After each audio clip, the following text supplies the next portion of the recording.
സുചേട്ടാ നമസ്കാരം. നമസ്കാരം.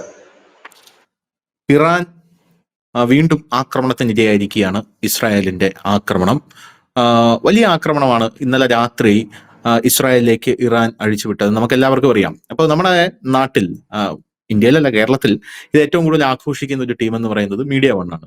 നമുക്കറിയാം, ഫലസ്തീനിൽ ഇസ്രായേൽ വലിയ ആക്രമണം നടത്തിയപ്പോഴും ഹിസ്ബുള്ള പേജർ ആക്രമണത്തിൽ ഭീകരവാദികളൊക്കെ ചത്തൊടുങ്ങിയപ്പോഴും ഇവർ വളരെയധികം വിഷമത്തോടുകൂടി ഇവരുടെ പരിപാടിയൊക്കെ അവതരിപ്പിക്കുന്നത് നമ്മൾ കണ്ടിട്ടുണ്ട്. പിന്നെ ഈ മീഡിയ വണ്ണിന് മാത്രം കിട്ടുന്ന ചില വാർത്തകളുണ്ട് കേട്ടോ. ആ വാർത്തകൾ എന്നൊക്കെ പറഞ്ഞാൽ, സത്യം പറഞ്ഞാൽ ഇന്നലെ മീഡിയ വണ്ണിന്റെ ഒരു വാർത്ത കണ്ടപ്പോൾ അതെന്നെ ഞെട്ടിച്ചു കളഞ്ഞു. ഞാനത് വളരെയധികം മനസ്സിന് അസ്വസ്ഥത ഉണ്ടാക്കിയ ഒരു വാർത്തയാണ്. പിന്നെ നമ്മുടെ കേരളത്തിന്റെ പ്രത്യേക സാഹചര്യത്തിൽ ഈ വാർത്തയ്ക്ക് ഭയങ്കര മാർക്കറ്റാണ്. നമുക്കറിയാമല്ലോ, ഈ വാർത്ത, ജാതീയപരമായിട്ടുള്ള വാർത്തകൾ, ഇതിനൊക്കെ വലിയ മാർക്കറ്റാണ്. ആരെങ്കിലും ഇതിനെ ചോദ്യം ചെയ്താൽ അവരെ വർഗീയവാദികളാക്കുന്ന ഒരു സെറ്റപ്പാണ് നമ്മുടെ കേരളത്തിലുള്ളത്. ആ വാർത്ത എങ്ങനെയാണ്: ഫലസ്തീനികളെ റേപ്പ് ചെയ്യണം, ഞങ്ങളെ സംരക്ഷിക്കുന്നതിന് നന്ദി. ഇതാണ് ആ വാർത്ത. ഇസ്രായേലി സൈനികർക്ക് കിട്ടിയ ഒരു കുറിപ്പാണ്. ഈ ഫലസ്തീനികളെ റേപ്പ് ചെയ്യണം, ഞങ്ങളെ സംരക്ഷിക്കുന്നവർക്ക് നന്ദി എന്ന് പറഞ്ഞ് അത് അയച്ചിരിക്കുന്നത് ഒരു 2ാം ക്ലാസ്സുകാരനാണ്. അപ്പൊ ഞാനിങ്ങനെ മനസ്സിൽ വിചാരിച്ചു, ഒരു 2ാം ക്ലാസ്സുകാരന്റെ മനസ്സിൽ ഈ ഫലസ്തീനികളെ റേപ്പ് ചെയ്യണം എന്നുള്ള ഒരു തോട്ട് വരുമോ? എന്നിട്ട് അതിൽ കൃത്യമായിട്ട് ആ 2ാം ക്ലാസ്സുകാരൻ എങ്ങനെ റേപ്പ് ചെയ്യണമെന്ന് പറയുന്നുണ്ട്. ഒന്ന് ആലോചിച്ച് ബിജുട്ടാ. തുരുമ്പെടുത്ത വടി കൊണ്ട് അവരെ റേപ്പ് ചെയ്യണം എന്ന് പറഞ്ഞാൽ ഇവർ ഉദ്ദേശിക്കുന്നത് അവരുടെ ജനനേന്ദ്രിയം നശിപ്പിക്കണം എന്നായിരിക്കണം. അവരെ ബലാത്സംഗം ചെയ്യണം, രക്തം പുറത്ത് വരുന്നത് വരെ നിങ്ങൾ അവരെ റേപ്പ് ചെയ്യണം. 2ാം ക്ലാസ്സിൽ പഠിക്കുന്ന ഒരു വിദ്യാർത്ഥി പറയുന്നതാണ്. റേപ്പ് ചെയ്യണം, ഞങ്ങളെ സംരക്ഷിക്കുന്നത് നന്ദി. മൈക്കിൾ എന്ന 2ാം ക്ലാസ്സുകാരന്റെ പേരിൽ ഇസ്രായേലി സൈനികർക്ക് ലഭിച്ച ഒരു സന്ദേശമാണിത്. ഫലസ്തീനികളെ റേപ്പ് ചെയ്യാൻ ആഹ്വാനം ചെയ്തുകൊണ്ട് ഗസയിലെ ഇസ്രായേലി സൈനികർക്ക് അയച്ച കോഫി ബാഗിന്റെ ചിത്രം സോഷ്യൽ മീഡിയയിൽ പ്രത്യക്ഷപ്പെട്ടു. സോഷ്യൽ മീഡിയയിൽ വന്ന ഏതോ ഒരു ചിത്രത്തിന്റെ ഒരു സാധനവും പൊക്കിപ്പിടിച്ചുകൊണ്ട് ഇവര് പറയുന്ന ഒരു കാര്യമാണിത്: മൈക്കിൾ സെക്കൻഡ് സ്റ്റാൻഡേർഡ്. അപ്പൊ ഈ സോഷ്യൽ മീഡിയയിൽ വന്ന ഈ ചിത്രം സ്വതന്ത്ര പത്രപ്രവർത്തകനായിട്ടുള്ള, ആരാണെന്ന് പോലും അറിയില്ല, ഡാനിയൽ അമ്രാം പോസ്റ്റ്, സ്വതന്ത്ര പത്രപ്രവർത്തകനാണ്. ഇവർക്ക് അനുകൂലമായിട്ട് പോസ്റ്റ് ഇടുന്ന ആൾക്കാരൊക്കെ ഇവർക്ക് സ്വതന്ത്ര പത്രപ്രവർത്തകനാകും, സാമൂഹ്യ നിരീക്ഷകനാകും, രാഷ്ട്രീയ നിരീക്ഷകനാകും, ഏതെങ്കിലും ഒരാൾ മതി. ഇറാനിലെയോ ഇസ്രായേലിലെയോ അല്ലെങ്കിൽ വേറെ എവിടെയെങ്കിലും കിടക്കുന്ന ഒരു പിച്ചക്കാരൻ ഒരു പോസ്റ്റ് ഇട്ടാൽ പോലും ഇതാ സ്വതന്ത്ര ഭിക്ഷക്കാരൻ എന്ന് പറഞ്ഞ ഒരു പോസ്റ്റ് ഇട്ടത്. അപ്പൊ ഒരു ഗുരുതരാവസ്ഥയുണ്ട് ഈ വാർത്തയ്ക്ക്, മനസ്സിലായില്ലേ?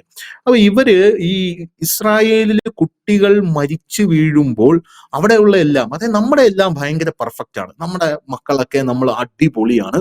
പക്ഷെ ഇസ്രായേലിൽ ജനിച്ചു വീഴുന്ന ഓരോ കുട്ടിയുടെ മനസ്സിൽ പോലും ഇതാണ് എന്നുള്ളൊരു പൊതുബോധം സൃഷ്ടിക്കാനുള്ള ഇവരുടെ ആ ഒരു വൃത്തികെട്ട മനസ്സുണ്ടല്ലോ, അതിഭീകരമായിട്ടുള്ള അത് എന്തുകൊണ്ടാണ് ഇവർക്ക് വരുന്നത് എന്ന് എനിക്കറിയില്ല. ഞങ്ങൾ മാത്രം, ഞങ്ങളുടെ ആൾക്കാർ മാത്രം, ഞങ്ങളുടെ സംഭവങ്ങൾ മാത്രം ഈ ലോകത്ത് മതി എന്നുള്ള ഒരു ബേസിക് തോട്ടിൽ നിന്നാണ് ഇതൊക്കെ ഉയർന്നു വരുന്നത്. ബാക്കിയെല്ലാം മോശമാണ്. ഇതേ സംഭവം ഇവർ ഇന്ത്യയിൽ നടപ്പാക്കുന്നുണ്ട്, നമുക്ക് മനസ്സിലാവുമല്ലോ. അതായത് ഇവരുടെ കാര്യങ്ങൾ മാത്രമാണ് എല്ലാം പെർഫെക്റ്റ്, ഇവരുടെ കാര്യങ്ങൾ അല്ലാത്തതിൽ എല്ലാം എന്തെങ്കിലും ഒരു ഡിഫക്റ്റ് കാണാൻ ഇവർ ശ്രമിക്കും എന്നുള്ളതാണ്. അതാണ് നമ്മൾ ഇപ്പൊ സോഷ്യൽ മീഡിയയിലൊക്കെ കാണുന്നത്. ജയ് ശ്രീരാം വിളി ഒരു കൊലവിളിയാണ്, കൊലപാതകം നടത്താനാണ് ആ വിളി ഞങ്ങൾ ഉപയോഗിക്കുന്നത്. ആ വാക്ക് നമ്മുടെ കേരളത്തിലെ ഇപ്പൊ എല്ലാവരും പൊക്കിപ്പിടിച്ചുകൊണ്ടിരിക്കുന്ന ഒരു റാപ്പറായിട്ടുള്ള ഒരു പയ്യൻ എടുത്ത് ഉപയോഗിച്ചപ്പോൾ ഇവരത് വലിയ ആഘോഷമാക്കി. പക്ഷെ നമുക്ക് കൃത്യമായിട്ട് അറിയാം നമ്മുടെ നാട്ടിൽ ഭീകരാക്രമണം നടന്നപ്പോൾ എന്താണ് സംഭവിച്ചതെന്ന്. 26 പേരെ കലിമ ചൊല്ലി അല്ലാഹു അക്ബർ എന്ന് വിളിച്ച് കൊന്നുകളഞ്ഞു. അത് മുണ്ടൂരി നോക്കിയാണ് കൊന്നുകളഞ്ഞത്. നമ്മൾ അങ്ങോട്ട് ബോംബിട്ട ദൃശ്യങ്ങൾ നമ്മൾ കൃത്യമായിട്ട് കണ്ടതാണ്. ആ ബോംബ് വന്ന് വീഴുമ്പോഴും അവന്മാര് വിളിക്കുന്നത് അല്ലാഹു അക്ബർ എന്നാണ് ആ ഭീകരവാദ കേന്ദ്രങ്ങളിൽ. പക്ഷെ നമ്മളുണ്ടല്ലോ, നമ്മൾ ആ സമയം പോലും ഇവരെ നിങ്ങളുടെ സൂക്തം പറഞ്ഞുകൊണ്ടാണ് അവർ കൊന്നത്, അതുകൊണ്ട് ഇത് ഭീകരവാദത്തിന്റെ സൂക്തമാണ് എന്നൊന്നും നമ്മൾ പറഞ്ഞിട്ടില്ല. പക്ഷെ ഇവരുടെ മൈൻഡ് സെറ്റ് നോക്കിയേ. ഇവരുടെ മൈൻഡ് സെറ്റ് എന്ന് പറഞ്ഞാൽ എൻറ്റയർലി ഒരു ഭീകരവാദിയുടെ മൈൻഡ് സെറ്റ് എന്താണോ അതാണ് ഇവരുടെ മൈൻഡ് സെറ്റ്. അപ്പൊ ഇന്നലെ ഈ വാർത്ത ഞാൻ കണ്ടപ്പോൾ ഞാൻ ഈ ഫോട്ടോ എടുത്തിട്ട്, സോഷ്യൽ മീഡിയ കാലഘട്ടമാണല്ലോ ഇത്, വരെ വന്നു കഴിഞ്ഞു. ഇനിയിപ്പം നമ്മുടെ ഒന്നും ആവശ്യമില്ല, നമ്മുടെയൊക്കെ വാർത്തകൾ നമ്മുടെ അതേ രൂപത്തിലും ഭാവത്തിലും നമ്മളൊന്ന് പ്രോംപ്റ്റ് ചെയ്ത് കൊടുത്താൽ മതി, ആൾക്കാർ വായിച്ചോളൂ. ഇപ്പം ഞാൻ പറയുന്ന അതേ രീതിയിൽ ചാറ്റ് GPT എന്റെ ക്യാരക്ടറിസ്റ്റിക്സ് ഇതൊക്കെയാണെന്ന് പറഞ്ഞു കഴിയുമ്പോൾ ചാറ്റ് GPT അതേ രീതിയിൽ തന്നെ വാർത്ത വായിക്കുന്ന എന്നെ പോലെ വേറെ ഒരാളെ ക്രിയേറ്റ് ചെയ്യും. അപ്പൊ അങ്ങനെയുള്ള ഒരു കാലഘട്ടത്തിൽ ഞാൻ ഈ ഫോട്ടോ, ഇതാണ് ആ ഫോട്ടോ, ആ കോഫി ബാഗ്, ഞാൻ ഇതൊന്ന് റിവേഴ്സ് ഇമേജ് അടിച്ചു നോക്കി ഗൂഗിളിൽ ഇട്ടിട്ട്. ഒരു മാധ്യമവും ഇത് റിപ്പോർട്ട് ചെയ്തിട്ടില്ല. ഇവന്മാർക്ക് ഇത് എവിടെ നിന്ന് കിട്ടി? ഒരു മാധ്യമവും ഇത് റിപ്പോർട്ട് ചെയ്തിട്ടില്ല. ആകപ്പാടെ റിപ്പോർട്ട് ചെയ്തിരിക്കുന്ന ഒരു മാധ്യമം ഒരു തുക്കട മാധ്യമമായിട്ടുള്ള മിഡിൽ ഈസ്റ്റ് ഐ.നെറ്റ്, അത് ഈ ഫലസ്തീന് വേണ്ടി കുഴലൂതുന്ന, ഹമാസിന് വേണ്ടി കുഴലൂതുന്ന ഒരു സംഭവം മാത്രമാണ്. ഇതിൽ നിന്ന് നമ്മൾ തുടങ്ങി. ഇനി മറ്റേ രണ്ടാമത്തെ വാർത്ത, ഇന്ന് ഒരു വാർത്ത അടിച്ചിട്ടുണ്ട്. നെതന്യാഹു ഗ്രീസിൽ അഭയം തേടി. നെതന്യാഹു ഇറാന്റെ ആക്രമണം ഭയന്ന് ഗ്രീസിൽ അഭയം തേടി എന്നാണ് ഇവന്മാര് വാർത്ത അടിച്ചിരിക്കുന്നത്. സത്യമാണോ അത്? എനിക്കറിയില്ല. കള്ളമാവാനാണ് സാധ്യത കുറവ്. ഇത് സത്യമാണോ? ഇവന്മാരുടെ വാർത്തകൾ സത്യമാണോ? എന്താ തോന്നുന്നു?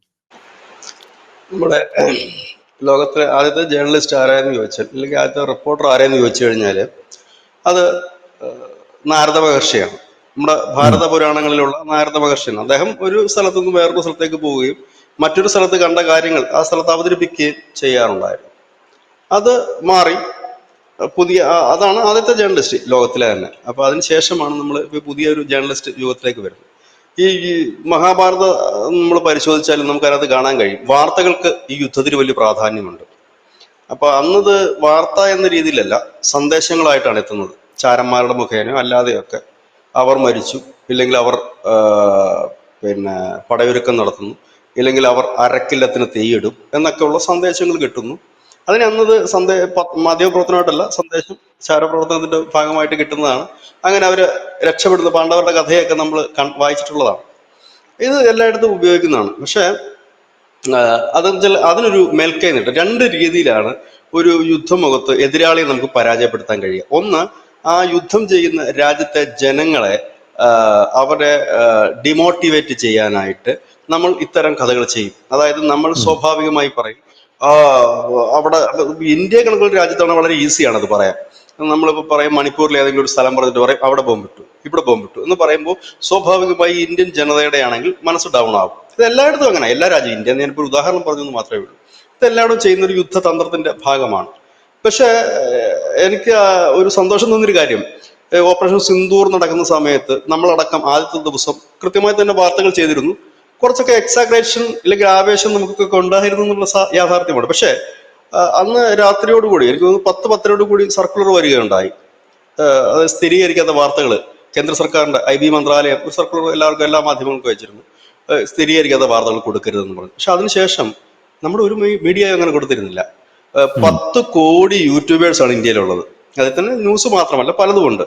യൂട്യൂബേഴ്സിന്റെ കാര്യം ഞാൻ പറഞ്ഞു. ഇത് കൂടാതെ മുഖ്യധാരാ മാധ്യമങ്ങളുണ്ട്, പത്രങ്ങളുണ്ട്, എല്ലാം ഉണ്ട്, റേഡിയോസ് ഉണ്ട്. പക്ഷെ ആരും അത്തരത്തിലുള്ള വാർത്തകൾ കൊടുത്തില്ല. പക്ഷെ പാകിസ്ഥാൻ നിരന്തരം അത് കൊടുത്തുകൊണ്ടിരുന്നു എന്ന് മാത്രമല്ല, സോഷ്യൽ മീഡിയ യുദ്ധത്തിൽ ജയിച്ചത് അന്നും ഇന്നും ഞാൻ പറയുന്നത് പാകിസ്ഥാനാണെന്ന് പറയും. കാരണം വളരെ ഭംഗിയായിട്ട് തന്നെ പാകിസ്ഥാൻ അത് ചെയ്തിരുന്നു. സോഷ്യൽ മീഡിയയിൽ അവർ ഗംഭീരമായിട്ട്, അതുകൊണ്ടാണല്ലോ അവരുടെ പ്രതിരോധ മന്ത്രി തന്നെ പറഞ്ഞത്, വിമാനം ഇന്ത്യയുടെ തകർത്തു വെച്ചപ്പോൾ തകർത്തു, സോഷ്യൽ മീഡിയ നോക്കൂ എന്ന് പറഞ്ഞത്. സോഷ്യൽ മീഡിയ ഗംഭീരമായി അവര് അത് ഉപയോഗിച്ചു. ഒന്ന്. രണ്ടാമത്തത്, ഇന്ത്യയിൽ എന്ന് പറയുന്ന ഈ ഇന്ത്യയിൽ നിന്നുള്ള ഇന്ത്യക്കാർ ആയിട്ടുള്ള കുലംകുത്തികൾ നടത്തുന്ന ഓൺലൈൻ മീഡിയാസ് അവർ കൊടുത്ത വാർത്തകളും അവർ വലിയ ഗംഭീരമായിട്ടാണ്, വിമാനം തകർന്നു, 8 വിമാനം തകർന്നു എന്നൊക്കെയുള്ള വാർത്തകൾ പാക് മീഡിയാസ് ഗംഭീരമായി തന്നെ നൽകുകയുണ്ടായി. അപ്പൊ ഇതെല്ലായിടും നടക്കുന്ന ഒരു കാര്യമാണ്. ഇപ്പോ രണ്ടാം ക്ലാസ്സുകാരന്റെ വാർത്ത ഞാൻ ഇന്നലെ വായിച്ചിരുന്നു. പിന്നെ ഇന്ന് അവരുടെ ഏറ്റവും വലിയ ഒരു ഹൈലൈറ്റ്സ്, അവരുടെ മാത്രമല്ല പല മാധ്യമങ്ങളും, അന്തർദേശീയ തലത്തിൽ തന്നെ പല മാധ്യമങ്ങളും അങ്ങനെ ചിലതൊക്കെ റിപ്പോർട്ട് ചെയ്യുന്നത്, ബെഞ്ചമിൻ നെതന്യാഹു ഏതൻസിലേക്ക് നാട് വിട്ടു എന്നാണ്. ബെഞ്ചമിൻ നെതന്യാഹുവിന് നാട് വിടണമായിരുന്നുവെങ്കിൽ അദ്ദേഹത്തിന് മുമ്പേ വിടാമായിരുന്നു. കാരണം അദ്ദേഹം ഇപ്പോൾ നിൽക്കുന്നത് ഒരു നൂൽപ്പാലത്തിൽ കൂടെയാണ്. കാരണം അദ്ദേഹത്തിന് അവിടെ അദ്ദേഹം രാജിവെക്കണമെന്ന് ആവശ്യപ്പെടുന്നവരുണ്ട്. അദ്ദേഹത്തിന്റെ പാർട്ടിയിൽ, അദ്ദേഹത്തിന്റെ മുന്നണിയിൽ തന്നെ വിള്ളലുകളുണ്ട്. രാഷ്ട്രീയപരമായി അദ്ദേഹത്തിനോട് അവിടുത്തെ അദ്ദേഹത്തിന് പിന്തുണയ്ക്കുന്നവർ, അതായത് ഞാൻ പറഞ്ഞ MP-മാരുടെ കാര്യമാണ്, അദ്ദേഹത്തിന് വലിയ പിന്തുണയില്ല. ആദ്യം ഇത്തരം മാധ്യമങ്ങൾ പറഞ്ഞുകൊണ്ടിരുന്നത് ബെഞ്ചമിൻ നെതന്യാഹുവിന്റെ കാലം കഴിഞ്ഞിരിക്കുന്നു, അദ്ദേഹം ഇപ്പോൾ പുറത്തു പോകും, അടുത്ത ആൾ കയറി വരും, കാരണം അദ്ദേഹത്തിന് പിന്തുണയില്ല എന്നുള്ളതാണ് പറഞ്ഞിരുന്നത്. അപ്പൊ അങ്ങനെ ഏറെക്കുറെ അത് ശരിയുമായിരുന്നു. അങ്ങനെ ഒരു പ്രതിസന്ധി ഘട്ടത്തിൽ വേണമെങ്കിൽ ബെഞ്ചമിൻ നെതന്യാഹുവിന് പോകാൻ പാടില്ലായിരുന്നു. അദ്ദേഹം പോയില്ലല്ലോ.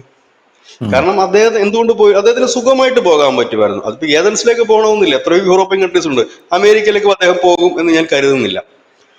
അദ്ദേഹത്തിന് സേഫായിട്ട് ഒരുപാട് യൂറോപ്യൻ കൺട്രീസ് ഉണ്ട്, അവിടെ വേണമെങ്കിൽ പോകാൻ പറ്റും. എന്തിനേറെ ഇന്ത്യയിലേക്ക് വരാമായിരുന്നില്ലേ, സുന്ദരമായിട്ട് ഇവിടെ ജീവിക്കാമായിരുന്നു. എന്നിട്ടൊന്നും അദ്ദേഹം പോയില്ലല്ലോ. ആ രാഷ്ട്രീയ പ്രതിസന്ധികളിൽ ഒക്കെ അദ്ദേഹം പിടിച്ചു നിന്നു. ഒരിടയ്ക്ക് ബെഞ്ചമിൻ നെതന്യാഹുവിനെ പുറത്താക്കും ബെഞ്ചമിൻ നെതന്യാഹു അകത്താകും എന്ന് പോലും വാർത്ത ഉണ്ടായിരുന്നു ഇന്റർനാഷണൽ മീഡിയയിൽ. കാരണം അതെ. അത് അവരുടെ ഇന്റേണൽ പൊളിറ്റിക്സ് ആണ്. ഇസ്രായേലിനകത്തുള്ള അവരുടെ രാഷ്ട്രീയപരമായി ഇപ്പൊ നമ്മുടെ രാജ്യത്ത് BJPയും കോൺഗ്രസും ഒക്കെ ഉണ്ട്. അപ്പൊ അത് അവരുടെ ഒരു പൊളിറ്റിക്സ് ആണ്. പക്ഷെ രാജ്യങ്ങൾ തമ്മിലുള്ള യുദ്ധത്തിൽ ഇത് മാറും, ഇതുമായിട്ട് യാതൊരു ബന്ധവുമില്ല. അങ്ങനെയൊക്കെ വന്നിട്ടും കുലുങ്ങാതെ നിന്നൊരു മനുഷ്യനാണ്. അപ്പൊ പിന്നീട് എന്താണ് വാർത്ത വന്നതെന്നറിയാവോ? ബെഞ്ചമിൻ നെതന്യാഹു ഒരു ഏകാധിപതിയാകുകയാണ്, അദ്ദേഹം തെരഞ്ഞെടുപ്പ് നടത്താതെ ഇല്ലെങ്കിൽ രാജിവെക്കാതെ രാഷ്ട്രീയം നീട്ടിക്കൊണ്ടു പോകാനാണ് ഈ യുദ്ധം തുടങ്ങിയതെന്നാണ് പറഞ്ഞത്. യുദ്ധം എന്തിനാണ് തുടങ്ങിയെന്നുള്ള കാര്യം നമുക്കെല്ലാം പകൽ പോലെ വെളിച്ചത്തിൽ വ്യക്തമാണ്. October 7 എന്താണ് നടന്നതെന്നും ആ ഡേയിൽ ഉണ്ടായ ഒരു കാഷ്വാലിറ്റി, കുട്ടികളും സ്ത്രീകളും അടക്കം അത് അദ്ദേഹം ഒരുപക്ഷെ അദ്ദേഹം ഒരു യുദ്ധക്കൊതിയനാണ് എന്ന് തന്നെ കരുതട്ടെ. പക്ഷെ അദ്ദേഹത്തിന് എന്റെ കയ്യിലേക്ക് കൊണ്ട് വടിവെച്ച് കൊടുക്കുന്ന ഒരു രീതിയിലേക്കായിരുന്നു ആ സംഭവം നടന്നത്. അതിനുശേഷമാണ് നടന്നത്. അപ്പോ ഈ ഏത് യുദ്ധം വന്നാലും ആദ്യം സോഷ്യൽ മീഡിയയിലാണ് ഇതിന്റെ ഒരു അലയൊലികൾ വരുന്നതും അവിടെയാണ് ആദ്യ വിജയം പലരും നേടാറുള്ളത്. ഇവിടെ ഇപ്പോൾ ഇറാന്റെ വാർത്തകൾ ഞാൻ പല മീഡിയയിൽ നിന്ന് കണ്ട വാർത്തകൾ സമഗ്രഹിച്ച് ഞാൻ പറയാം. ഇപ്പൊ ധനുഷ് പറഞ്ഞത് ഒരു വാർത്ത മാത്രമേ ഉള്ളൂ, നെതന്യാഹു രാജ്യം വിട്ടത്. അതിലൊരു വാർത്ത 150 കേന്ദ്രങ്ങൾ, ഇസ്രായേലിന്റെ 150 കേന്ദ്രങ്ങൾ ഇറാൻ വലിയ ആക്രമണം നടത്തി. 330ഓളം മിസൈലുകൾ ഇറാൻ ബാലിസ്റ്റിക് മിസൈലുകൾ അടക്കം ഉപയോഗിച്ചു. വലിയ കാഷ്വാലിറ്റി സംഭവിച്ചിട്ടുണ്ട്. അപ്പോൾ ചോദിച്ചു കഴിയുമ്പോൾ യാഥാർത്ഥ്യം 2 F-35 വിമാനങ്ങൾ, F-35 എന്ന് പറയുമ്പോൾ ഞാൻ പറയണ്ടല്ലോ 5ാം തലമുറ വിമാനം അമേരിക്കയുടേത്, അത് 2 അതെ. അടിച്ചിട്ടു ഇറാൻ. 2 അടിച്ചിട്ടു ഇറാൻ എന്നാണ് ആ വാർത്ത. പക്ഷേ എവിടെ തെളിവെന്ന് ചോദിക്കുമ്പോൾ പണ്ട് പാകിസ്ഥാൻ കാണിച്ച പോലത്തെ തെളിവേ ഉള്ളൂ, ഇതാണ് രേഖ എന്ന് പറയുന്നതൊക്കെ ഉള്ളൂ. ഇല്ലെങ്കിൽ പറയും സോഷ്യൽ മീഡിയയിൽ കണ്ടെന്ന് പറയത്തേ ഉള്ളൂ, അല്ലാതെ അപ്പുറത്തേക്ക് സാധനങ്ങളൊന്നുമില്ല. പക്ഷെ കുറച്ചുകൂടി കടന്നിട്ട് ഇറാന് ഈ ബെഞ്ചമിൻ നെതന്യാഹു നാട് വിടുന്നതിന്റെ ദൃശ്യങ്ങൾ നൽകിയിരുന്നു. പിന്നെ വിമാനത്തിന്റെ അകമ്പടിയോടുകൂടി അദ്ദേഹത്തെ നമ്മൾ കണ്ടില്ല, വിമാനത്തിന്റെ ഒരു ദൂര ഒരു ദൃശ്യമാണ് ഇങ്ങനെ എയർപോർട്ടിൽ നിൽക്കുന്നു പോകുന്നു എന്നൊക്കെ. അപ്പൊ ഇങ്ങനെ ഒരു സ്ഥലത്ത് ഒരിക്കലും ബെഞ്ചമിൻ നെതന്യാഹുവിന് പോകേണ്ട ആവശ്യമില്ല. എന്ത് കാരണത്തിലാണ് അദ്ദേഹം പോയതെന്ന് വ്യക്തമാക്കേണ്ടത് ഈ മാധ്യമങ്ങളാണ്. ഒരു ലോജിക്ക് വേണം നമുക്ക്. ബെഞ്ചമിൻ നെതന്യാഹുവിനെ പോലെയുള്ള ഒരു ഇരട്ടച്ചങ്കനായ ഒരു ഭരണാധികാരി ഇറാൻ ആക്രമിക്കും എന്ന് കരുതി പോകേണ്ട ഒരു കാര്യവും അദ്ദേഹത്തിനില്ല. കാരണം അദ്ദേഹത്തിന്റെ കുടുംബം ആക്രമിക്കപ്പെട്ടിട്ടുണ്ട് മുമ്പ്. കഴിഞ്ഞ സമയത്ത് ഈ ഹിസ്ബുള്ളയുടെ അറ്റാക്ക് അദ്ദേഹത്തിന്റെ വേനൽക്കാല വസതിക്ക് നേരിടേണ്ടി വന്നതാണ്. പക്ഷെ അദ്ദേഹത്തിന് വൈഫൊന്നും ഉണ്ടായിരുന്നില്ല.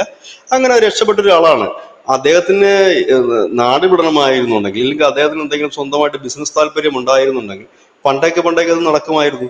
അതുമാത്രമല്ല, പ്രധാനമന്ത്രി നരേന്ദ്രമോദിയാണ് കഴിഞ്ഞ ടൈമില് ബെഞ്ചമിൻ നെതന്യാഹുവിന്റെ ഇലക്ഷൻ ക്യാമ്പയിന്റെ മുഖ്യ പ്രചാരകൻ മോദിയായിരുന്നു. നരേന്ദ്രമോദിയും ബെഞ്ചമിൻ നെതന്യാഹുവും തമ്മിലുള്ള പോസ്റ്റർ വെച്ചിട്ടാണ് വോട്ട് ചെയ്തത്. അങ്ങനെയാണെങ്കിൽ നമ്മുടെ പ്രധാനമന്ത്രി അങ്ങനെ പോകുമായിരുന്നു? ഇവിടെ ഒരു കറപ്റ്റഡ് വ്യക്തിയായിരുന്നു എങ്കിൽ നമ്മുടെ പ്രധാനമന്ത്രി അങ്ങനെ പോകുമോ? ലോകത്ത് എത്രയോ ഭരണാധികാരികളുണ്ട്. അപ്പം അങ്ങനെയല്ല. അപ്പൊ അത് സോഷ്യൽ മീഡിയ കെട്ടി. ഇപ്പൊ മീഡിയനെ സംബന്ധിച്ച് ഇവർ ഇതിന്റെ അപ്പുറവും പറഞ്ഞിട്ടുണ്ട്. ഏറ്റവും ഒടുവിൽ എനിക്ക് രസകരമായിട്ട് തോന്നിയത് മറ്റേ സിൻവാറിനെ കൊലപ്പെടുത്തിയായിരുന്നല്ലോ ഡ്രോൺ ആക്രമണത്തിൽ.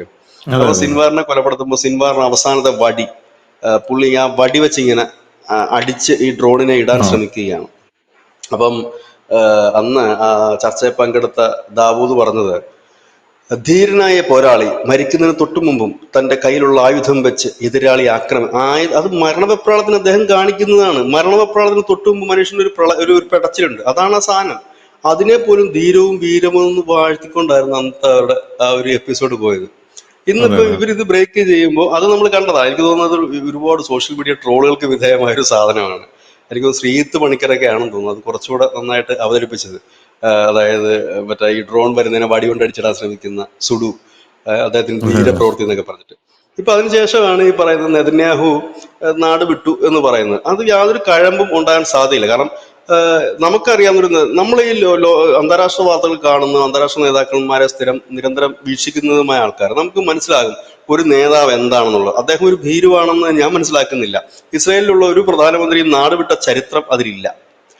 ഉണ്ടാകും, അവർക്കെതിരെ അറ്റാക്കുകൾ നടന്നിട്ടുണ്ട്, ഇല്ലെങ്കിൽ ആ സ്വന്തം പാർട്ടിക്കാരുടെ ഇടയിലുള്ള പ്രശ്നങ്ങൾ ഉണ്ടായിട്ടുണ്ട്, അവർക്കെതിരെ ഹീനമായ പ്രവർത്തികളൊക്കെ നടന്നിട്ടുണ്ടാകും. പക്ഷെ അവരാരും നാട് വിട്ട് ഒളിച്ചോടിയിട്ടില്ല. അങ്ങനെയുള്ള പാരമ്പര്യം ഏറ്റവും ഉള്ളത് പാകിസ്ഥാൻ മാത്രമാണ്.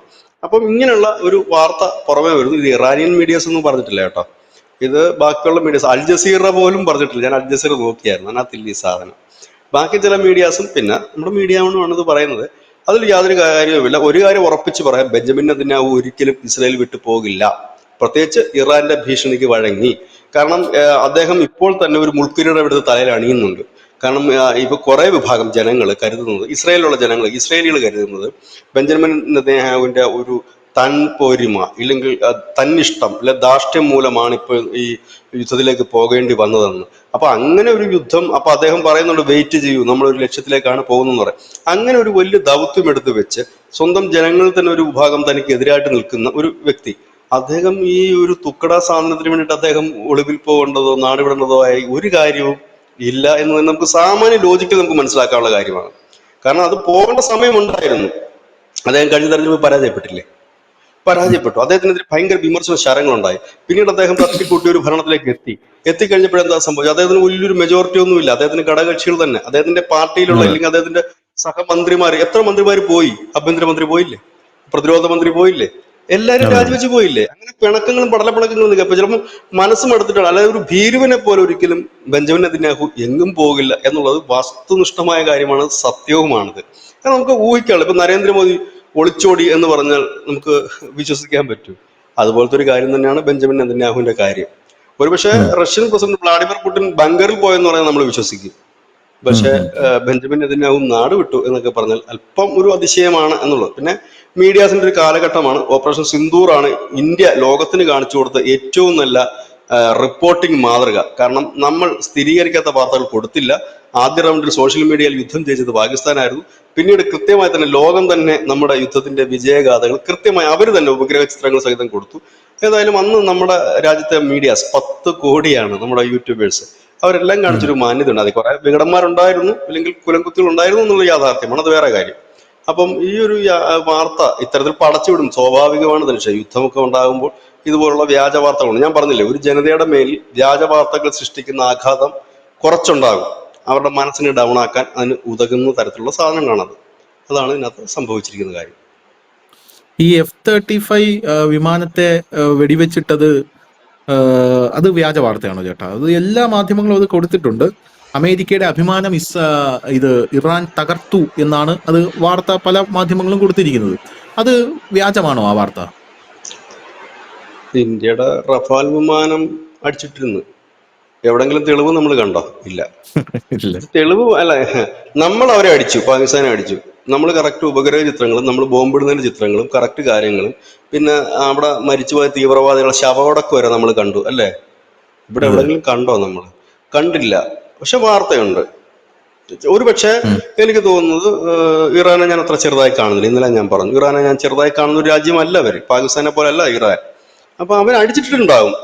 അത് ചിലപ്പോൾ ഏതെങ്കിലും ഒരു വിമാനം, ഡ്രോൺ ചിലപ്പോൾ അടിച്ചിട്ടുണ്ടാകും. ഡ്രോൺ എന്ന് പറയുമ്പോഴത്തേനും എല്ലാവർക്കും ഒരു ധാരണയുണ്ട്. നമ്മൾ മുമ്പും ഞാൻ പറഞ്ഞിട്ടുണ്ട്, ഈ ഡ്രോൺ എന്ന് പറയുമ്പോഴത്തേനും നമ്മുടെ കല്യാണ പന്തലിലൊക്കെ പറത്തുന്ന സാധനം ഉണ്ടല്ലോ, ആ ഒരു ധാരണയായിരിക്കും പൊതുജനത്തിന് പൊതുവേ ഉള്ളത്. അതല്ല, ആളില്ല വിമാനത്തിനെയും UAV എന്നാണ് പറയുന്നത്. അപ്പൊ ആളില്ല വിമാനത്തിനെയും നമ്മൾ ഡ്രോണിന്റെ പരിധിയിലാണ് വരുത്തുന്നത്. അങ്ങനെ എന്തെങ്കിലും ഒരെണ്ണം അടിച്ചിട്ടുണ്ടാകും. അങ്ങനെയാണ് ഇന്ത്യയുടെ ആളില്ല വിമാനം അടിച്ചിട്ടപ്പോഴാണ്, ഡ്രോണാണ് ശരിക്കത്, ആളില്ലാ വിമാനം അടിച്ചിട്ട് കഴിഞ്ഞപ്പോഴാണ് അവന്മാര് ആഘോഷിച്ചത് വിമാനം അടിച്ചിട്ടുണ്ടെന്ന്. അതിന്റെ പുറകിനായിരുന്നു ബ്രഹ്മോസ് എന്നത്. നമ്മൾ ആദ്യം അവരെ പറ്റിക്കാൻ വേണ്ടിയിട്ടൊരു ഫേക്ക് അറ്റാക്ക് നടത്തിയായിരുന്നല്ലോ ഡ്രോണുകൾ ഉപയോഗിച്ച്. അതിനെയാണ് വിമാനം എന്ന് പറഞ്ഞിട്ട് വിമാനയുടെ എയർ ഡിഫൻസ് സിസ്റ്റം അടിച്ചിട്ടത്. അതിനുശേഷമാണ് നമ്മുടെ ഒറിജിനൽ സാധനം ചെന്നത്. അപ്പൊ അങ്ങനെ എന്തെങ്കിലും ആയിരിക്കാം. F-35 സാധ്യത എനിക്കറിയില്ല അതിന്. കാരണം തെളിവുണ്ടാകണം, തെളിവ് വന്നാലല്ലേ പോകുന്നു. പക്ഷെ ഞാനിപ്പോ ഈ വാർത്ത കണ്ടതിന് ശേഷം ഇറാൻ ഇസ്രായേലിലെ ടെല്ലവീവിലേക്ക് മിസൈൽ വർഷം നടത്തി എന്നുള്ളത് തെളിവുള്ള സാധനമാണ്. അത് നമ്മൾ 60 പേർക്ക് പരിക്കേറ്റു, 2 പേര് മരിച്ചു എന്നുള്ളത്, 3 പേര് കൊല്ലപ്പെട്ടിട്ടുണ്ട്, അത് 6 പേർക്ക് പരിക്കേറ്റു, ഗുരുതര പരിക്കാണ്. അത് കറക്റ്റ് ആണ്. ഞാൻ പറഞ്ഞില്ല ഇന്നലത്തെ നമ്മുടെ ചർച്ചയില്, ഇന്നലെ ഞാൻ വളരെ വ്യക്തമായി പറഞ്ഞു, നമ്മള് ഇറാനെ എഴുതി തള്ളരുത്, അവര് ശക്തമായ ഒരു രാജ്യമാണ് എന്ന് നമ്മൾ ഇന്നലത്തെ ചർച്ചയിലും പറഞ്ഞു. ഇന്നും ഞാനത് ആവർത്തിക്കുന്നു. എന്തുകൊണ്ടാണ് ഇസ്രായേൽ അവിടെ ജാഗ്രതാ നിർദ്ദേശം വെച്ചത്? അവരുടെ ടെല്ലവീവിൽ പോയിട്ട് പോലും ഇവരുടെ മിസൈൽ വീഴണമെങ്കിൽ അവർ ചെറിയ പുള്ളികളല്ല. ഒന്ന് ആലോചിക്കണം. നമ്മളും പാകിസ്ഥാനും നമ്മൾ അറ്റാക്ക് പോലും ഇല്ല. ഇപ്പോഴാണ് നമുക്ക് മനസ്സിലാകുന്നത് പാകിസ്ഥാൻ കടലാസ് പുലിയാണ്. ഇറാൻ അങ്ങനെയല്ല, വെൽ എക്സ്പീരിയൻസ്ഡ് ആണ് അവർ യുദ്ധത്തില്. അവർ ആദ്യമായിട്ട് യുദ്ധരംഗത്ത് ഇറങ്ങുന്നതല്ല. പാകിസ്ഥാന് 71 ശേഷം വേറെ പണിക്കൊന്നും പോയിട്ടില്ല, ആരുമായിട്ട് യുദ്ധം ഉണ്ടായിട്ടില്ല. പിന്നെ അവിടെ ഇവിടെ നടക്കുന്ന ചെറിയ അടിയുള്ളൂ. ബലൂചിസ്ഥാനിൽ നടക്കുന്ന നടി, അഫ്ഗാന്റെ ബോർഡറിൽ നടക്കുന്നത്, പിന്നെ നമ്മുടെ ജമ്മു കാശ്മീരിലെ POK നടക്കുന്ന ഇടയ്ക്കിടയ്ക്കുള്ള ചെറിയ വെടിവെപ്പും കാര്യങ്ങളേ ഉള്ളൂ. ഇവിടെ അതല്ല. ഈ ഇറാൻ എന്ന് പറയുന്ന രാജ്യം ഇറാഖുമായിട്ട് എത്രയോ കാലം യുദ്ധത്തിലായിരുന്നു. ഇസ്രായേലുമായിട്ടുള്ള തർക്കവും വഴക്കും എത്രയായിരുന്നു. ഇവർ ഒടക്കാത്ത ഒരു രാജ്യം മിഡിൽ ഈസ്റ്റിൽ ഇല്ല. അത് വേറൊരു സത്യമാണ്. അപ്പം ഇതെല്ലാം ഉണ്ട്. പക്ഷെ ഇതിനകത്തൊരു ദൂരവ്യാപകമായ ഒരു ഫലം ഉണ്ടാകും. അപ്പം കപ്പാസിറ്റി ഉള്ള രാജ്യം തന്നെയാണ്. പക്ഷെ എന്താണ് പറയുന്നത്, ഇപ്പം അമേരിക്കയോടും ഇസ്രായേലിനോടൊക്കെ മുട്ടാൻ തക്ക കപ്പാസിറ്റി അവർക്ക് ഉണ്ടോ എന്ന് വെച്ചാൽ അതിന് അവർക്ക് സാമ്പത്തിക പരാധീനത വലിയ രീതിയിലുള്ള ഒരു രാജ്യമാണത്. കാരണം എന്താ പറയുക, അവർക്ക് എനിക്ക് തോന്നുന്നൊരു 10-20 വർഷമായിട്ട് തന്നെ അവർ വലിയ ഉപരോധങ്ങൾ നേരിടുന്ന ഒരു രാജ്യമാണ്. വലിയ പ്രശ്നങ്ങളുണ്ട്. അങ്ങനെ വലിയൊരു പ്രതിസന്ധിയുടെ കൂടെ കടന്നു പോകുന്ന ഒരു രാജ്യത്തിന് ഡിഫൻസിൽ വലിയ മായാജാലങ്ങളൊന്നും കാട്ടാൻ പറ്റില്ല. അപ്പം അതിനകത്ത് അവരടിക്കും. അത് യാഥാർത്ഥ്യം തന്നെയാണ്. ഒരുപക്ഷെ ഇപ്പം ലോകം ഭയക്കുന്ന സാധനം ഇറാൻ അവരുടെ കയ്യിലുള്ള മാരക ആയുധങ്ങൾ ഇസ്രയേലിന് നേർക്ക് ആയിരിക്കില്ല, വേറെ ഏതെങ്കിലും ഒരു അമേരിക്കൻ താവളത്തിലേക്ക് നേർക്ക് ഉപയോഗിച്ചേക്കാം എന്നൊരു ഭയമുണ്ട്. അവരത്ര, ഞാൻ പറഞ്ഞില്ല, ഒരിക്കലും അവരെ നമുക്ക് ദുർബലർ എന്ന് നമുക്ക് പറയാൻ കഴിയില്ല. പാകിസ്ഥാൻ അടിക്കുന്നത് വരെ നമ്മൾ എന്താ പറഞ്ഞിരുന്നത്, പാകിസ്ഥാന്റെ കയ്യിൽ അതുകൊണ്ട് ഇതുണ്ടെന്ന് നമ്മളും വിചാരിച്ചിരുന്നു അല്ലേ. പക്ഷെ അത് കഴിഞ്ഞപ്പോഴാണ് നമുക്കത് മനസ്സിലായ വലിയ സിസ്റ്റം വരുന്നത്. പക്ഷെ ഇറാൻ അങ്ങനെയല്ല. എക്സ്പീരിയൻസ് ആണ്, അവർ യുദ്ധത്തിൽ എക്സ്പീരിയൻസ് ഉള്ള ഒരു രാജ്യമാണ്. നമുക്കങ്ങനെ എഴുതി തള്ളാൻ അവരെ കഴിയില്ല. എന്ന് കരുതി അവർ ജയിക്കുമെന്നോ ഇല്ലെങ്കിൽ ഇസ്രായേലിനെ തകർക്കുമെന്നോ ഇല്ലെങ്കിൽ അമേരിക്ക തകർക്കുമെന്നോ അല്ല ഞാൻ പറയുന്നത്. മുട്ടി നിൽക്കാൻ ഒരു കപ്പാസിറ്റി ഉണ്ട്. ഇതിനൊക്കെ അപ്പുറം മതം എന്നൊരു വലിയ ഒരു ഒരു ഒരു ഒരു ഐഡിയോളജി അവർ മുമ്പോട്ട് വെക്കുന്നു. ഫാക്ടറും കൂടെ വരുമ്പോൾ കുറച്ചുകൂടെ വീര്യം കൂടുമായിരിക്കാം. പക്ഷെ ഇറാനെ സംബന്ധിച്ച് ഒരു ചെറിയ ഒരു പോരായ്മ, ചെറുതല്ല വലിയ ഒരു പോരായ്മയുണ്ട്. അവിടുത്തെ സൈനികരിൽ ഏതാണ്ട് കുറെ അധികം പേര് ഇസ്രായേലിന് ശമ്പളം പറ്റുന്നവരാ. അതാണിപ്പോൾ നമുക്ക് വ്യക്തമാകുന്നത്. കാരണം ഇറാനിലുടനീളം അവര് ഈ ഭൂഗർഭ നിലയങ്ങൾ സ്ഥാപിച്ചിട്ട്, ഇറാൻ മൊസാദ് ഭൂഗർഭ നിലയങ്ങൾ സ്ഥാപിച്ചിട്ട് അവിടെയൊക്കെ ഡ്രോണും ആയുധങ്ങളും സൂക്ഷിച്ചിരുന്നു. ഇന്ന് പുലർച്ചെ ടെഹ്റാനിലൊരു സ്ഫോടനം നടന്നു, ടെഹ്റാൻ വിമാനത്താവളത്തിൽ. അത് അവർ പുറത്തുനിന്നുകൊണ്ട് ഇട്ടതല്ല, ഇസ്രായേല് അവിടുന്ന് തന്നെ പൊട്ടിയതാണ്. അപ്പൊ അങ്ങനെ അവർ ചെയ്തിരിക്കുന്നു. മുമ്പ് ഇത് മറ്റേ ഹനിയെ കൊന്ന സമയത്ത് അവരുടെ മന്ത്രിമാര് പറഞ്ഞിരുന്നു, ഈ ഇറാനിലുള്ള സൈനിക ഉദ്യോഗസ്ഥർ കുറച്ചു പേര് മൊസാദിന് വേണ്ടിയിട്ട് ചാരപ്പണി ചെയ്യുന്നുണ്ടെന്ന്. അങ്ങനെ ഒരു പ്രശ്നമുണ്ട്. കാരണം സാമ്പത്തികമായിട്ട് വളരെ ദരിദ്രമാണ്. അങ്ങനെയും കൂടി ഒരു പ്രശ്നം ഇറാനുണ്ട്. അപ്പൊ ഏതായാലും ഞാൻ ഇറാനെ നമ്മൾ എഴുതി തള്ളാൻ തയ്യാറല്ല. അവർ മിഡിൽ ഈസ്റ്റിലെ ശക്തി തന്നെയാണ്, അവര് പവർ തന്നെയാണ്. അവര് ഇപ്പോൾ സൗദിയോ മറ്റു രാജ്യങ്ങളോ ഒക്കെയാണ് അമേരിക്കയുടെ ഒരു ബലത്തിലാണെങ്കിൽ ഇറാൻ അങ്ങനെയല്ല. അവരുടേതായ ഒരു വലിയ സൈനിക ബലം അവർക്കുണ്ട്. 12,000-ഓളം ബാലിസ്റ്റിക് മിസൈലുകളും കാര്യങ്ങളും ഒക്കെ ഉണ്ട് അവർക്ക്. പിന്നെ അത് എങ്ങനെയൊക്കെ ഫലപ്രദമായി ഉപയോഗിക്കുന്നു എന്നുള്ളതാണ് അടുത്ത വിഷയം. താങ്ക് യു ബിജുട്ടാ, താങ്ക് യു സോ മച്ച്.